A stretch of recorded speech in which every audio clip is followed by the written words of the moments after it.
Okay, you got the strut together. Go ahead, stick it up in there and get the outer nut towards you on the stud up here on there. Get that one started. Then you can go ahead and put your lower control arm on. Get your bolts in there, but don't tighten them. Don't forget about your little washers. They go towards the nuts and the bevel end towards the frame. If you're having a hard time getting your bolts started, while you get your control arm up in there, you can do is use your strap to help hold it so you can get your bolts started. And once you get them started, then you can remove your strap. Also, what I found that helps out with these lifted trucks, I put my spring compressor on there and I tighten it up a little bit to help crush that spring down a little bit to take some of the tension off of it, so I can get my control arm in there and get my bolts started. So once you got it this far, then you can go ahead and put your stand underneath, raise it up as far as you can, and you don't want to take too much tension off your jack stand or your lift on that one side. So jack up your control arm as far as you can, line up your bolt holes. You might have to pry your strut towards the center. I had to go like this with the pry bar and push the strut towards the inside vehicle. And that way I got my bolts started and then I put my nuts on them and I can tighten them up. So this side is done. Now all I gotta do is remove my spring compressor, and then I can remove my jack stand. And then I can work on getting my control steering knuckle in there. And don't forget about your bolt that you ground flat to go past your stabilizer bar over here, okay? All right.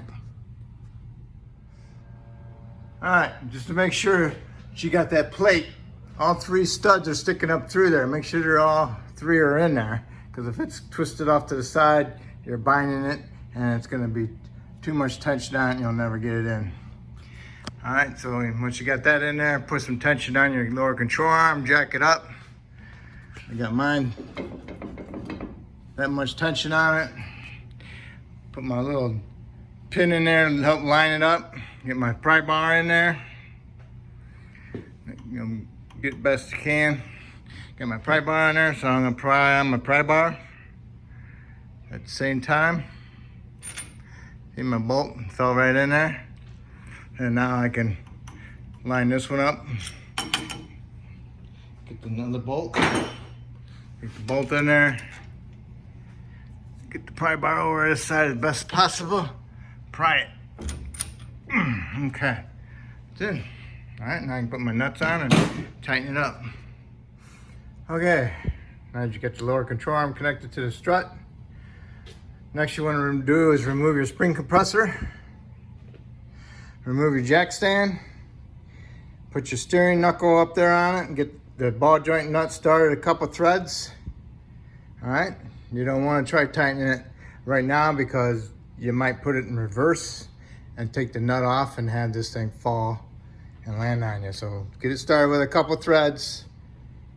And now we're gonna work on getting the half shaft in here and then line up the ball joint. All right, I brought the half shaft over here. I put it in here. And I went down below and I ran my nut up a little bit. What you can probably do is go run it up all the way till it stops. Don't want to torque it yet. The reason why is because I want to be able to swing it around, move it freely. Okay. What I did was I put a little strap around my studs to my strut spring. Okay. Pushed in my steering knuckle as far as I can, tightened up my strap. Now I lowered my control arm down into my ball joint, but I can't push it down any farther. This is it at the moment. So now, but it's in there. So now I can put my jack stand in here and I can lower my vehicle down onto it a little bit. So I release some of my tension on here. And if you got a jack and you're using a jack, jack up your lower control arm so you can get your stud started on your ball joint. Okay, got my ball joint stud stuck through there. Got my nut on there, started with a couple threads, removed my strap. Okay, I got the weight off the vehicle on this side. So now I'm going to tighten my nut up with a ratchet wrench, and then when I get it snugged up, I'm going to fully tighten it, and I'm going to fully tighten my lower ball joint. Also, when you're going back together, you're putting this half shaft in, make sure you line up the splines. It makes it a lot easier to push that knuckle in. My tie rod end nut was spinning on the stud of the ball joint. I got me a C-clamp, put it on there and tightened it up. And now I snugged up my ball joint nut, and then I smacked my wrench with my mini sledge just to give it an extra snudge. And then now I can remove my C-clamp, and then I can turn my whole steering knuckle in to the right, to the left, and then I can go ahead and fully tighten my nut on my upper ball joint, and then I can go down below and tighten up my lower ball joint. Okay, now that you got your lower ball joint nut tight and you got your upper ball joint nut tight, now you can go ahead and remove your jack stand and go do the other side the exact same way. Okay, if you're having a hard time getting your knuckle to go in to start your upper ball joint, then you got your lower ball joint nut too tight. So you need to loosen that up a little bit to give you some play in there. So once you got that knuckle pushed in and you got your upper control arm in there and you got it started, you got your nut on there, go ahead and tighten your upper ball joint nut and your lower ball joint nut. And next you want to do is turn your knuckle in so you can get your caliper on, because right now those ball joints are pretty tight. So what you need to do is put your axle nut on and your washer, stick a pry bar on there, and then just go ahead and push it inward. Okay, so that way you can put your caliper on. So make sure your pad's on, and then make sure when you put your caliper on, your brake hose is not twisted. Okay, got your caliper mounted, got your caliper bolts, torque them to 60 foot-pounds. Make sure your line is not twisted.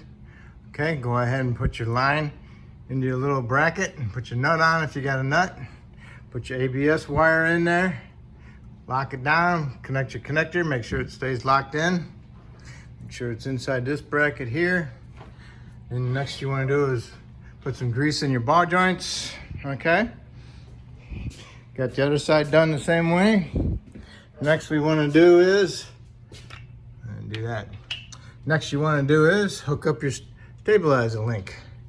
What I did was I put a jack stand underneath it, tightened it up the best I could. My arm's loose, got me a C-clamp on here, pulling down on this control sway bar. Got my link in there, and I just got a couple threads started. Okay, so now I can go do the other side. Okay, I put this link in here, but I couldn't put the top bushing and washer nut on. So then I had to go to the other side, tighten the other side link up, and it brought the stabilizer bar down a little bit more. So then I put my jack stand on it, jacked up my control arm. Okay, put my C-clamp on it, and I could just barely get my nut started. I had to hit the bottom and turn the nut at the same time. So now I'm gonna go ahead and tighten that up. Now that your stabilizer links are on and tightened up where they should be, you know, just like an inch of thread. I don't want to bear down on them too much. You're supposed to tighten until they stop, but sometimes that's too much. All right, now I got my pry bar in there. I'm gonna straighten out my knuckle so I can put my tie rod ends on, okay? Okay, get your tie rod ends on and get your nuts tight. Next you need to do is tighten up your axle shaft nut. Okay, run the axle nut down till the bottom's out and then get your torque wrench. Set it to 180 foot-pounds. Stick a screwdriver in the rotor fin, jam it up against the caliper bracket, and now you can pull down on your torque wrench and torque it. And just do the opposite to the other side.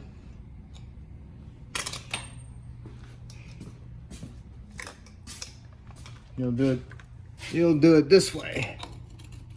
Okay?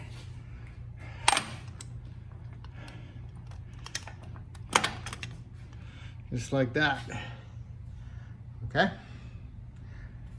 And once you got both sides torqued, then you can put your wheel on and torque it to 140 foot-pounds, lower it down on the ground, and then put on your other nuts on top if you didn't put them on, and then go ahead and snug those 3 nuts up and then torque them down to like 30 foot-pounds.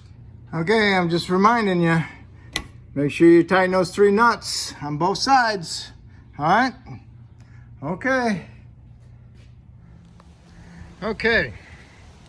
Now that I got it on the ground, and I went up and down my driveway a little bit, a couple times, get it bounced on the curb.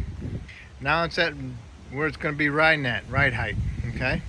Now is when you can tighten your lower control arms, because you don't want your control arms hanging down when you tighten them up, and then you're bushing and you raise them back on the ground, your arms like that, and then you're stretching your bushing. You're gonna wear out your control arm bushings prematurely. So you want to tighten your lower control arms and your upper ones when it's on the ground, when it's at its ride height.